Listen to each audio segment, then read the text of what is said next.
was still dark at 6 o'clock in the morning when we arrived in Athens, September 10, 2011. Starboard says we'll be sailing for Acropolis this afternoon, and we kindly request you return on board no later than 5:15 p.m. Ladies and gentlemen, whether you're taking a shore excursion, shopping or exploring on your own, we hope you enjoy an excellent day ashore in Athens, Greece. We were ready for our independent excursion, and soon a short complimentary shuttle took us to the terminal to meet our tour guide.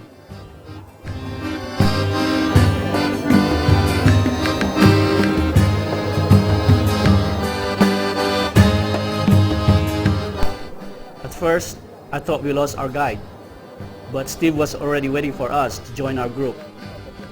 With no time to waste, we were soon cruising the streets of Athens.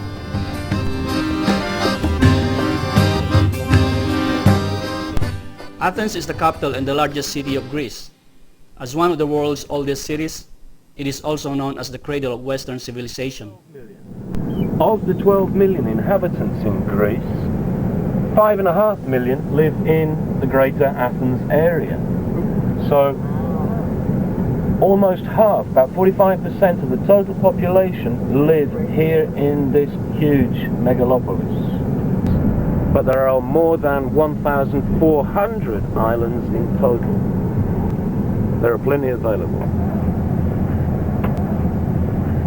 If you look off to the right here, these are pistachio nut trees, and you can see the fruit is almost ready to be picked, to be harvested. At every traffic stop we made, our guide was indeed explaining and pointing to us everything that surrounds us, including the trees, the buildings, and the marina. And at the first tour stop, a quite nice overlook view as the sun rises just above the horizon. Now it's a little bit hazy today, but you can start to get an idea of the fact that Athens is surrounded by mountains.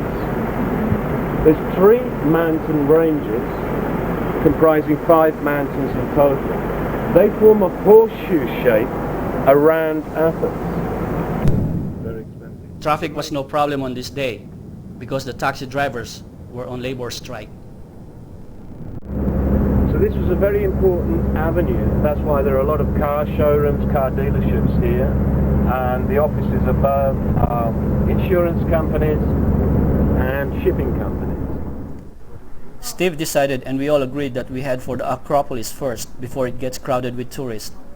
In an hour's time, I'll be waiting in the shade, and I will see you coming out.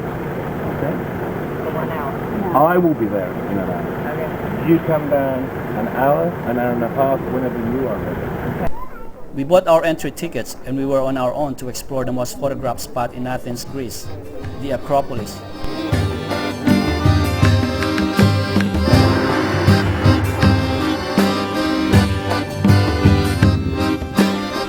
The Acropolis is the site of the marble column Parthenon, the symbol of ancient Greece, completed in 438 BC, and a temple dedicated to the Greek goddess Athena. Part of it is being reconstructed. Also nearby is the Erechtheion, which features statues of human figures as columns. We spent plenty of time taking pictures, but we could only take so much. Visitors were enjoying the photo ops for souvenirs or something to show off and brag about back when they get home. There was so much ancient ruins up here, and even when I looked down below, and the view of the city from the top of this hill was simply amazing.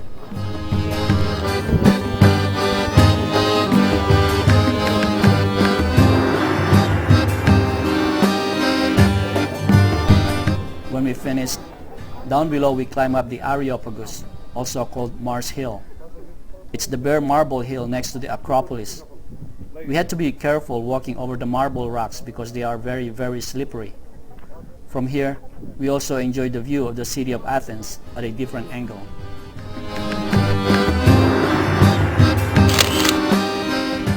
Our next stop was at the Temple of Zeus. 160 columns, and it was the largest temple in the known world. There are only about 17 columns left of the original 160, The rest have been lost in antiquity, and this boundary wall, this is the boundary wall for the temple, may look like weathered rock, but that is marble. It wasn't too far from the Acropolis, and this was what remains of the temple now.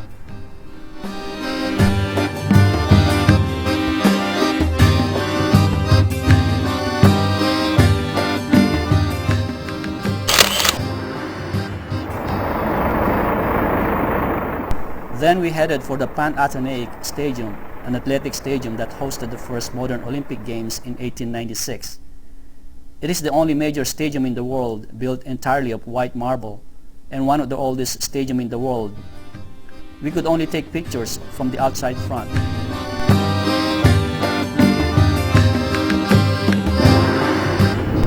As we continued on to our next destination, we passed by the American Embassy. It looks more like a mall than an office building.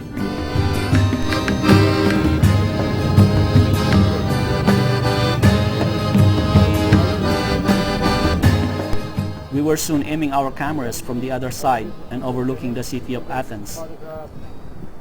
I noticed there weren't too many people around here because this viewpoint is not accessible to tour buses.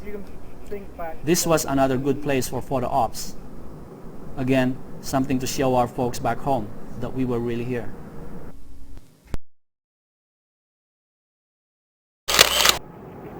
The Parthenon, with the orange ceramic tiled roofs, that is Plaka.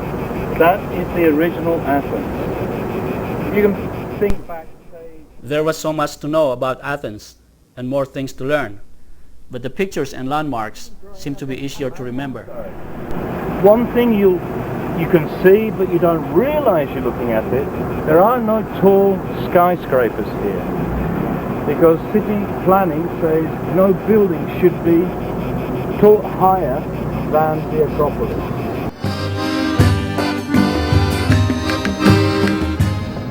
So this is the other half of Athens. On this side of Athens there are a few taller buildings, the highest of which is 18 floors, so it's still below the limit exactly. So all the kiosks here, there are some kiosks that all have the beautiful beige building here belongs to Giorgio Armani. He loves the building so much that it's now a black label shop, very, very exclusive. Off to the left is the one and only department store of Athens called Attica, like Saks Fifth Avenue. And here on the right hand side, beautiful neoclassic building. This is now the Numismatic Museum. Lots of rare coins in this building. We also passed by the Academy of Sciences, the old university, and the National Library. Unfortunately, the library is closed to the public. You can get permission if you want to do research. One interesting place we visited was the meat and fish market. And the fresh fish and seafood market. On the right is the fruit and vegetable market.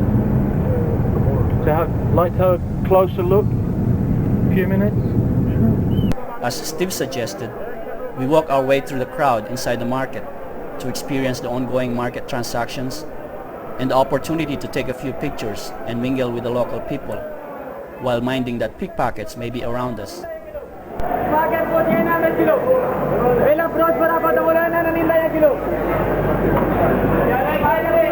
When we finished, we got worried for a few minutes and we got stuck in the corner waiting for Steve to look for a couple missing in our group.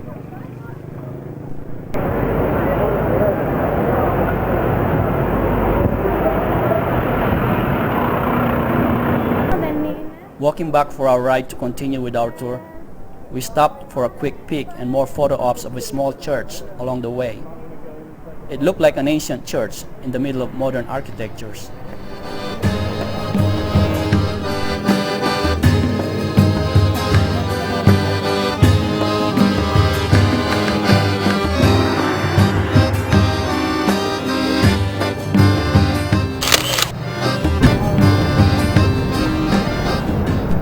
now had a new driver taking us around the shopping district of Athens as we headed for the tomb of the unknown soldier at the Parliament building in the Syntagma Square. You see the officer in the green fatigues and the blue beret. He's there for their protection. If he notices that the guard is in distress, he will take them inside the hut. In here, every hour, the guards called F-zones perform the changing of the guards.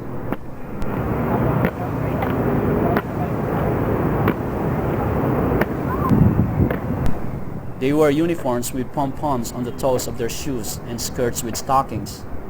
It was amusing to watch them.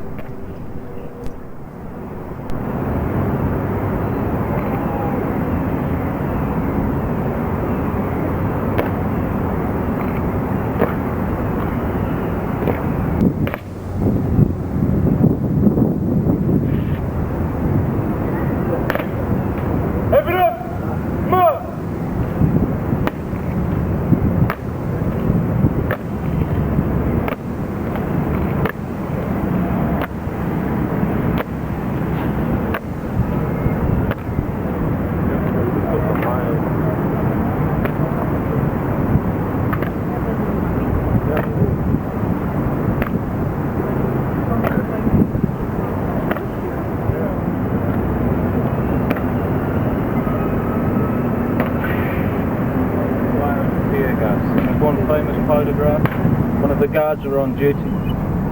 Tears streaming down his face, but he never ever moved. Afterwards, Steve gave a little more info about the guards as we moved on to our next target, which was lunch. We followed his recommended restaurant to try some local cuisine of mostly seafood.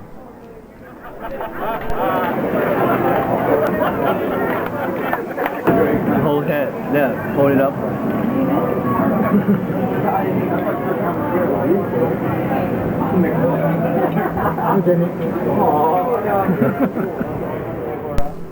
With lunch over, we tried our luck walking through the nearby souvenir shops.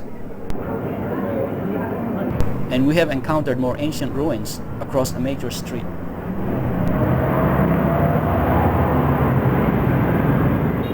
Our designated meeting place was by a coffee shop. While waiting for the others, Steve encouraged us to try a little sip of liquor, or something which name I could not remember.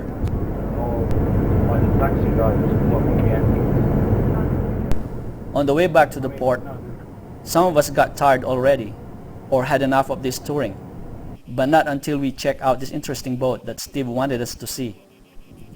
It is an authentic replica of an ancient ship made for the 2004 Olympics.